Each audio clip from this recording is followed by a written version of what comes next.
Histoire de voir, Histoire au pluriel, une émission sur la mémoire des révoltes, luttes et résistances populaires, d'hier et d'aujourd'hui, avec des militants, témoins et acteurs du mouvement social, des écrivains, des chercheurs et des artistes. Rendez-vous tous les mercredis en direct de 12h10 à 13h ou en différé sur laclédesondes.fr. Alors Santa Conet, qui était intervenu lors du colloque sur l'histoire de la République de Lormay, qui est quand même une chose très importante dans l'histoire bordelaise, mais pas que bordelaise d'ailleurs. Et il a été retravaillé le sujet qui avait été abordé, il nous en parlera déjà il y a une dizaine d'années, mais faire et refaire, c'est toujours faire quelque chose. Et donc il a pu approfondir cette République de Lormay, ses origines et puis ce qu'elle avait de particulièrement intéressant. Eh bien, avec plaisir. Bon, la première remarque que je ferai, c'est qu'il y a eu peu d'ouvrages écrits sur Lormay, mais si on regarde les sous-titres de celui de Westrich, c'est « Une révolution pendant la Fronde ». Et si on pense à l'ouvrage plus accessible et plus récent d'Hélène Sarrazin, qui nous a malheureusement quittés, eh bien, le sous-titre de l'ouvrage, c'est « Lormay, un mouvement révolutionnaire, 1648-1654 ». Donc, on peut raisonnablement dire que la République de Lormay est un moment d'histoire bordelaise et d'histoire tout court qu'on peut qualifier de révolutionnaire à travers de nombreux traits.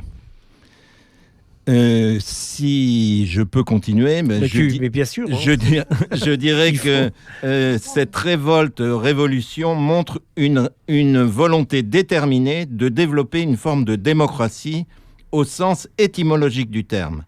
Dans les articles de l'Union de Lormay en la ville de Bordeaux, car on a quand même quelques traces écrites, même s'il y a eu une censure totale et la destruction volontaire de tous les documents par le roi à la suite de la révolte, eh bien, on relève, après une allégeance au roi et aux franchises, une volonté de bouleverser la situation. Il est écrit « Nous aurons voix délibérative et non consultative seulement dans les assemblées générales de la maison commune de cette ville et feront rendre compte à ceux qui ont manié les fonds publics. » Donc, il y a une volonté de contrôle. Et dans l'article qui suit, qui affirme fraternité et solidarité entre ormistes, la fraternité va jusqu'à l'accueil, je cite, des étrangers qui viendront dans Bordeaux et voudront être unis à cette compagnie. Et quand il s'agit d'accueil avec même traitement. On lira avec intérêt 3 des 8 articles de l'Union de Lormay. Le premier, que si quelqu'un de la compagnie est vexé par procès ou autrement, nous le protégerons par toute voie due et raisonnable, et s'il est obéré, c'est-à-dire endetté. On lui prêtera de l'argent sans intérêt pour quelques années, prenant assurance des sommes à lui donner pour se libérer. Autre article, dès que quelqu'un de la compagnie viendra à être malade, on invente la mutuelle, à être malade, eh bien, ses proches, voisins, associés, l'exhorteront de pouvoir au plus tôt à sa conscience et après donner ordre à ses affaires pour laisser ses successeurs en plus grande paix et concorde qu'il sera possible, et où il arrivera à décéder, sa veuve et orphelin, s'il en a, seront protégés et défendus comme s'il était vivant. Autre article, si par accident quelqu'un de la compagnie devient pauvre, on lui procurera quelque emploi honnête pour le secourir, et si cela ne se peut, on l'assistera des choses nécessaires sans découvrir les incommodités de sa famille, sinon à ceux qui auront la charge de la compagnie de pourvoir à tel cas. C'est l'assurance chômage avant la lettre, mais la vraie cette fois-ci.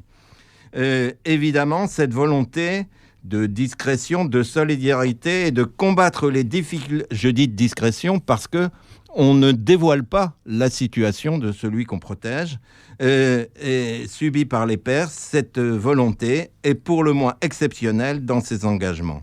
Pour l'époque, envisager une participation à égalité avec les jurats, avec le Parlement, est proprement impensable. Lormet oppose ainsi le peuple aux possédants et déclare « Les grands et les magistrats sont les suppôts de la tyrannie ».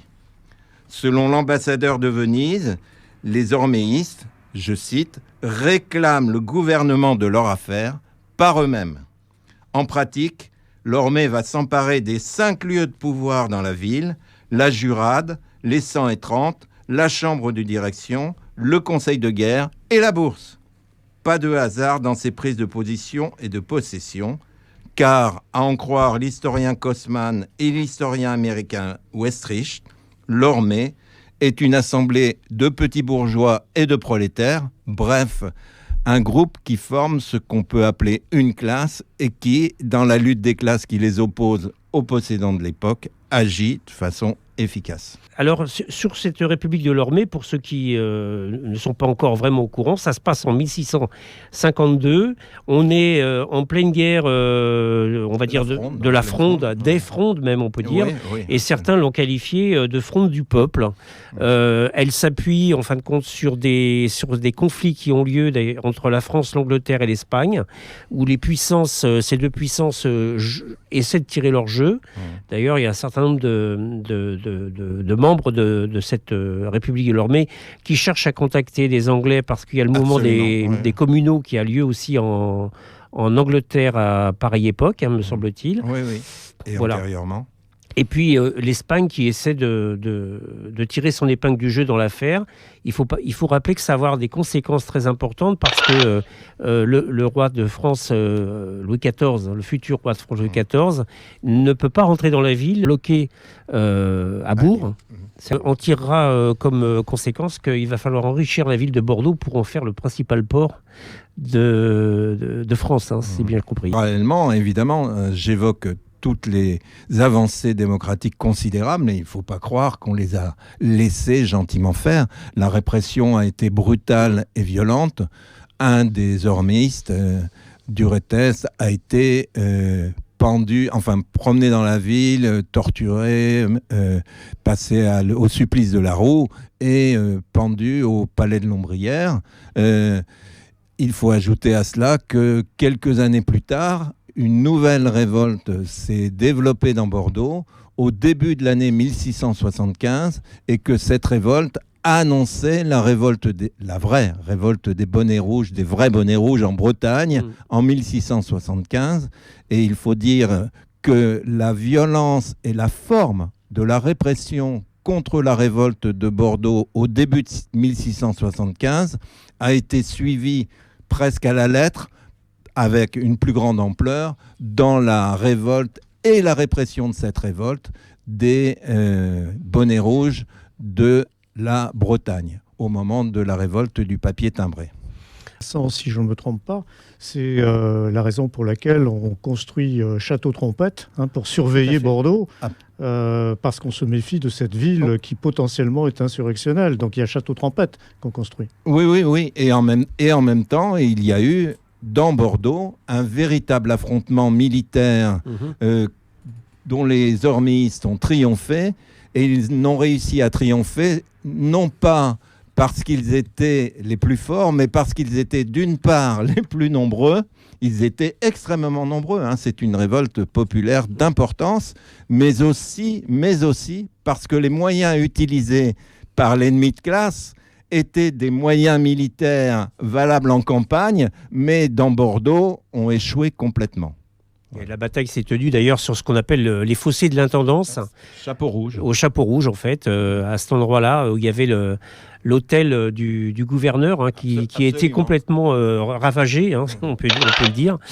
Donc vous voyez, c'est l'illustration de ce colloque qui a lieu les 11 et 12 juin sur les révoltes populaires en Aquitaine.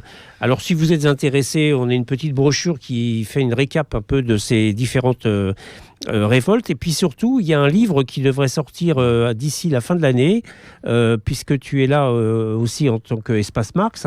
Nous devrions le sortir pour les universités. Oui. Alors, pour les rencontres philosophiques du début décembre, ce serait très bien si on y arrive.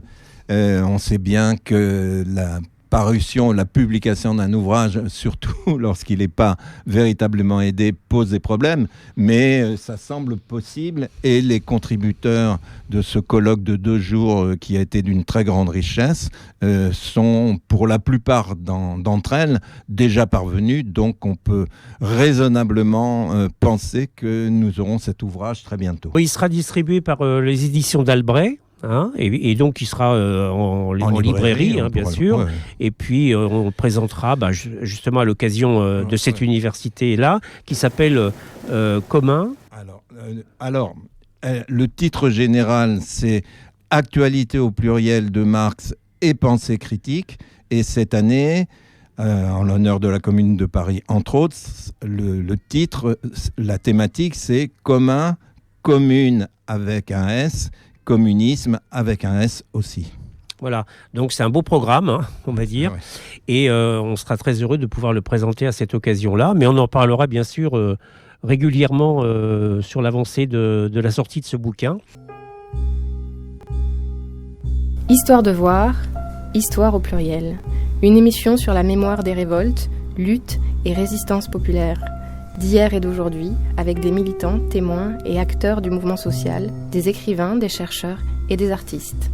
Rendez-vous tous les mercredis en direct de 12h10 à 13h ou en différé sur laclédesondes.fr. Histoire de voir, histoire au pluriel.